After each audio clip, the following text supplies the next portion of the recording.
This is a work called Yours in Solidarity. It's a prologue called The International Mail. It's a prologue to a larger work or film that's currently being produced. But the archive is held at the International Institute for Social History, which is an institution in Amsterdam that holds revolutionary material from all over the world. The Communist Manifesto, material by Emma Goldman, like really important revolutionary stuff. In the early 90s, I had the pleasure to know an anarchist called Karl Marx Kruger, who wrote with like-minded people, anarchists, but also people on the edges of that movement all over the world. It was a little bit before internet, so they would exchange letters rather than quick emails. And he was known for writing with people everywhere, and also would tell, it's kind of word of mouth, or he would write in publications about what he heard through the mail. He died unexpectedly in 1999, and his archive, all his letters were brought to that same institution as part of a kind of a larger anarchist history. And I asked for permission to use this material for a new piece of work. And I spent well over a year reading all this material and analyzing it in the archive. The issue is that these are personal letters, so they cannot be reproduced and just be photographed or published.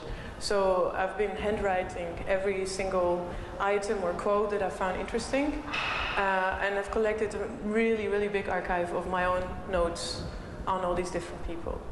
The letters were unsorted, so there's not really an order or a storyline, so I had to read everything before I could sort it and find a story.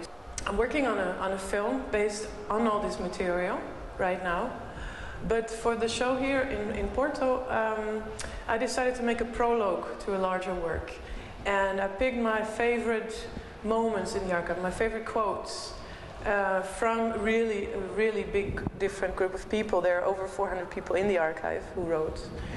And I tried to find 5 characters, fictional characters, who in a way represent the main strands of thinking in the archive. So there is a very communist kind of anarchist. There is a syndicalist anarchist. There is somebody more involved in the New Age side of it. There is an anti-leftist anarchist, and there is more of an activist person. They sit at a table and they go through the international mail. So they're scanning all the different things that are going on in the world and commenting upon it, and as they do that, they argue, as a good political meeting should do. So they argue about what anarchism should be at that point in time. I compiled all these from all these different notes, I compiled a script.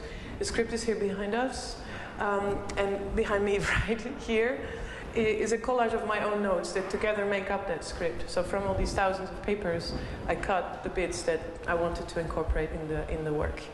Now the work, or the archive, has letters broadly from 1988 until 1999.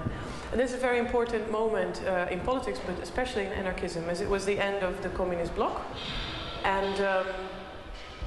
And so the leftist side, or the communist side, or the red side of anarchism had to be rethought.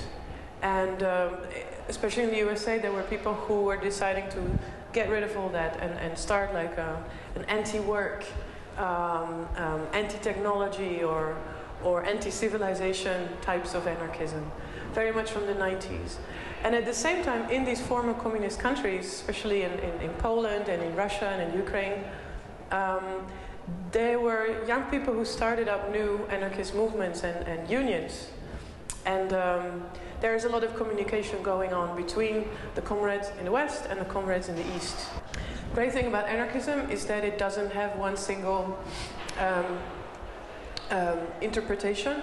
It's kind of inherent to the tradition to keep discussing what it means and how it should be incorporated in any given historical or social situation. Anarchism will not be the same in Nigeria as it is in the Netherlands, or in the USA as it is in Ukraine.